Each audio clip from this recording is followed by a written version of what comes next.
আজ 23শে চৈত্র, ইংরাজি 6ই এপ্রিল, শনিবার। তিথি অনুসারে আজ চৈত্র মাসের শুক্লপক্ষে নবমী তিথি।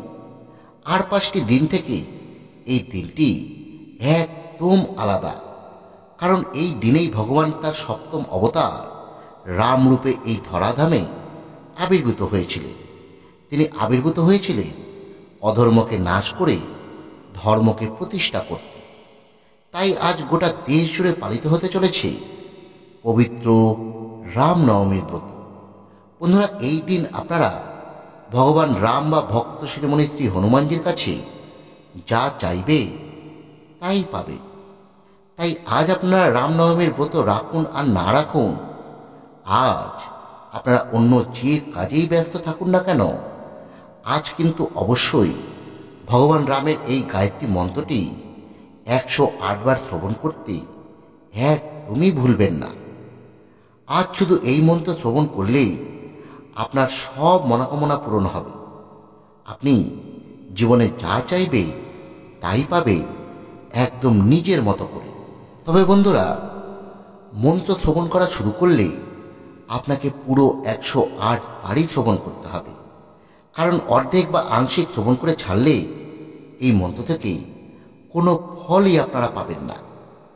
তাই বলছি বন্ধুরা, আজ রামনবমীর এই মহাপুণ্য দিনে আপনারা আর যাই করুন না কেন, যতই ব্যস্ত থাকুন না কেন, আজ আপনার মূল্যবান সময় একটু ব্যয় করে অবশ্যই 108 বার শ্রবণ করুন এই রাম গায়ত্রী মন্ত্রটি। আপনার জীবনের ভাগ্যের চাকা আজই ঘুরবে। তাহলে আসুন বন্ধুরা, আমরা এবার 108 বার শ্রবণ করি শ্রীরাম গায়ত্রী মন্ত্র। জয় শ্রীরাম, জয় বজরংবলী। ওং দশরথায় বিদ্মহে शीतवल्लभाय धीमहि तन्नो राम प्रचोदयात्। ओं दशरथाय विद्महे शीतवल्लभाय धीमहि तन्नो राम प्रचोदयात्। ओं दशरथाय विद्महे शीतवल्लभाय धीमहि तन्नो राम प्रचोदयात्। ओं दशरथाय विद्महे शीतवल्लभाय धीमहि तन्नो राम प्रचोदयात्। ओं दशरथाय विद्महे शीतवल्लभाय धीमहि तन्नो राम प्रचोदयात्। ओं दशरथाय विद्महे शीतवल्लभाय धीमहि तन्नो राम प्रचोदयात्। ओं दशरथाय विद्महे शीतवल्लभाय धीमहि तन्नो राम प्रचोदयात्। ओं दशरथाय विद्महे शीतवल्लभाय धीमहि तन्नो राम प्रचोदयात्। ओं दशरथाय विद्महे शीतवल्लभाय धीमहि तन्नो राम प्रचोदयात्। ओं दशरथाय विद्महे शीतवल्लभाय धीमहि तन्नो राम प्रचोदयात्। ओं दशरथाय विद्महे शीतवल्लभाय धीमहि तन्नो राम प्रचोदयात्। ओं दशरथाय विद्महे शीतवल्लभाय धीमहि तन्नो राम प्रचोदयात्। ओं दशरथाय विद्महे शीतवल्लभाय धीमहि तन्नो राम प्रचोदयात्। ओं दशरथाय विद्महे शीतवल्लभाय धीमहि तन्नो राम प्रचोदयात्। ओं दशरथाय विद्महे शीतवल्लभाय धीमहि तन्नो राम प्रचोदयात्।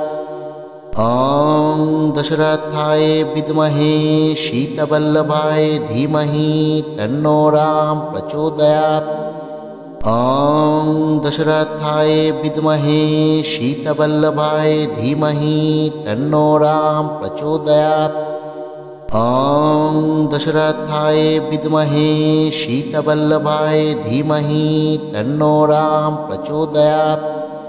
ओं दशरथाय विद्महे शीतवल्लभाय धीमहि तन्नो राम प्रचोदयात्। ॐ दशरथाय विद्महे शीतवल्लभाय धीमहि तन्नो राम प्रचोदयात्। ॐ दशरथाय विद्महे शीतवल्लभाय धीमहि तन्नो राम प्रचोदयात्। ॐ दशरथाय विद्महे शीतवल्लभाय धीमहि तन्नो राम प्रचोदयात्। ॐ दशरथाय विद्महे शीतवल्लभाय धीमहि तन्नो राम प्रचोदयात्।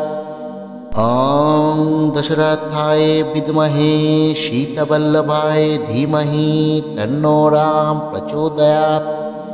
ॐ दशरथाय विद्महे शीतवल्लभाय धीमहि तन्नो राम प्रचोदयात्। ॐ दशरथाय विद्महे शीतवल्लभाय धीमहि तन्नो राम प्रचोदयात्। ॐ दशरथाय विद्महे शीतवल्लभाय धीमहि तन्नो राम प्रचोदयात्। ॐ दशरथाय विद्महे शीतवल्लभाय धीमहि तन्नो राम प्रचोदयात्। ॐ दशरथाय विद्महे शीतवल्लभाय धीमहि तन्नो राम प्रचोदयात्। ॐ दशरथाय विद्महे शीतवल्लभाय धीमहि तन्नो राम प्रचोदयात्। ॐ दशरथाय विद्महे शीतवल्लभाय धीमहि तन्नो राम प्रचोदयात्। ॐ दशरथाय विद्महे शीतवल्लभाय धीमहि तन्नो राम प्रचोदयात्। ॐ दशरथाय विद्महे शीतवल्लभाय धीमहि तन्नो राम प्रचोदयात्। ॐ दशरथाय विद्महे शीतवल्लभाय धीमहि तन्नो राम प्रचोदयात्। ॐ दशरथाय विद्महे शीतवल्लभाय धीमहि तन्नो राम प्रचोदयात्। ॐ दशरथाय विद्महे शीतवल्लभाय धीमहि तन्नो राम प्रचोदयात्। ॐ दशरथाय विद्महे शीतवल्लभाय धीमहि तन्नो राम प्रचोदयात्। ॐ दशरथाय विद्महे शीतवल्लभाय धीमहि तन्नो राम प्रचोदयात्। ॐ दशरथाय विद्महे शीतवल्लभाय धीमहि तन्नो राम प्रचोदयात्। ॐ दशरथाय विद्महे शीतवल्लभाय धीमहि तन्नो राम प्रचोदयात्। ॐ दशरथाय विद्महे शीतवल्लभाय धीमहि तन्नो राम प्रचोदयात्। ॐ दशरथाय विद्महे शीतवल्लभाय धीमहि तन्नो राम प्रचोदयात्। ॐ दशरथाय विद्महे शीतवल्लभाय धीमहि तन्नो राम प्रचोदयात्। ॐ दशरथाय विद्महे शीतवल्लभाय धीमहि तन्नो राम प्रचोदयात्। ॐ दशरथाय विद्महे शीतवल्लभाय धीमहि तन्नो राम प्रचोदयात्। ॐ दशरथाय विद्महे शीतवल्लभाय धीमहि तन्नो राम प्रचोदयात्। ॐ दशरथाय विद्महे शीतवल्लभाय धीमहि तन्नो राम प्रचोदयात्। ॐ दशरथाय विद्महे शीतवल्लभाय धीमहि तन्नो राम प्रचोदयात्। ॐ दशरथाय विद्महे शीतवल्लभाय धीमहि तन्नो राम प्रचोदयात्। ॐ दशरथाय विद्महे शीतवल्लभाय धीमहि तन्नो राम प्रचोदयात्। ॐ दशरथाय विद्महे शीतवल्लभाय धीमहि तन्नो राम प्रचोदयात्। ॐ दशरथाय विद्महे शीतवल्लभाय धीमहि तन्नो राम प्रचोदयात्। ॐ दशरथाय विद्महे शीतवल्लभाय धीमहि तन्नो राम प्रचोदयात्। ॐ दशरथाय विद्महे शीतवल्लभाय धीमहि तन्नो राम प्रचोदयात्। ॐ दशरथाय विद्महे शीतवल्लभाय धीमहि तन्नो राम प्रचोदयात्। ॐ दशरथाय विद्महे शीतवल्लभाय धीमहि तन्नो राम प्रचोदयात्। ॐ दशरथाय विद्महे शीतवल्लभाय धीमहि तन्नो राम प्रचोदयात्। ॐ दशरथाय विद्महे शीतवल्लभाय धीमहि तन्नो राम प्रचोदयात्। ॐ दशरथाय विद्महे शीतवल्लभाय धीमहि तन्नो राम प्रचोदयात्। ॐ दशरथाय विद्महे शीतवल्लभाय धीमहि तन्नो राम प्रचोदयात्। ॐ दशरथाय विद्महे शीतवल्लभाय धीमहि तन्नो राम प्रचोदयात्। ॐ दशरथाय विद्महे शीतवल्लभाय धीमहि तन्नो राम प्रचोदयात्। ॐ दशरथाय विद्महे शीतवल्लभाय धीमहि तन्नो राम प्रचोदयात्। ॐ दशरथाय विद्महे शीतवल्लभाय धीमहि तन्नो राम प्रचोदयात्। ॐ दशरथाय विद्महे शीतवल्लभाय धीमहि तन्नो राम प्रचोदयात्।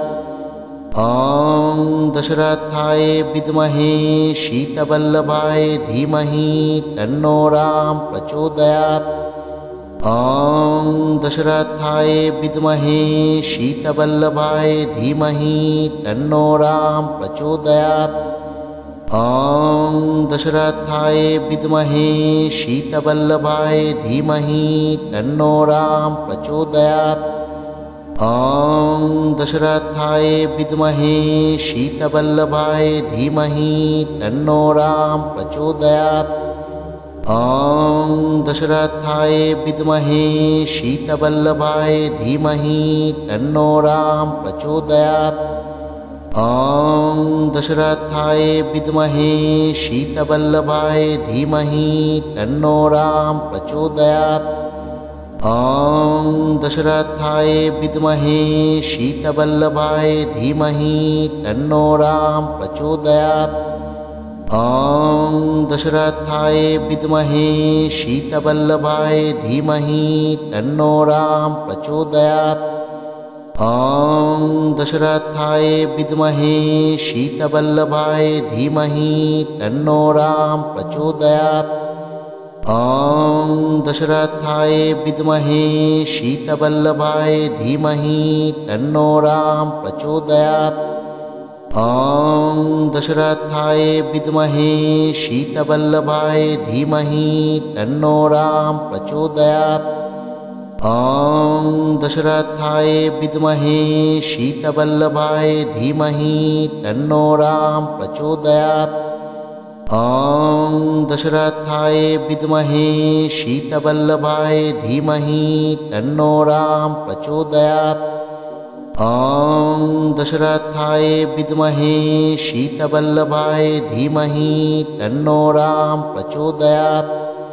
ॐ दशरथाय विद्महे शीतवल्लभाय धीमहि तन्नो राम प्रचोदयात्।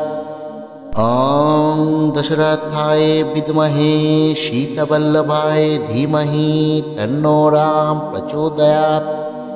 ॐ दशरथाय विद्महे शीतवल्लभाय धीमहि तन्नो राम प्रचोदयात्।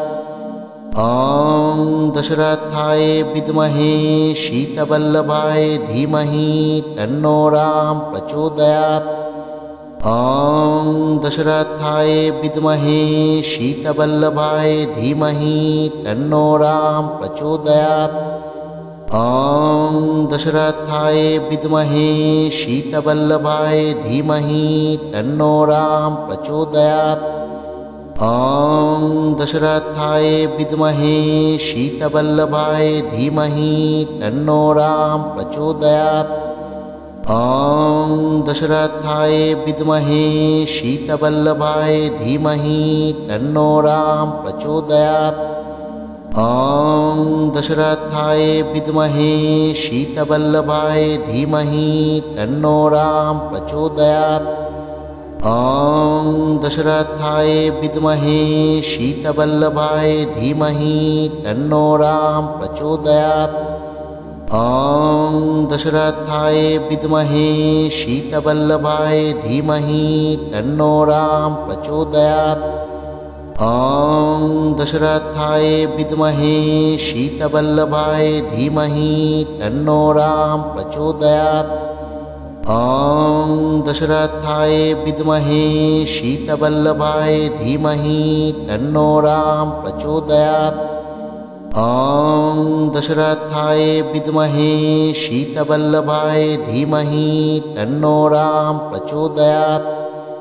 ॐ दशरथाय विद्महे शीतवल्लभाय धीमहि तन्नो राम प्रचोदयात्। ॐ दशरथाय विद्महे शीतवल्लभाय धीमहि तन्नो राम प्रचोदयात्।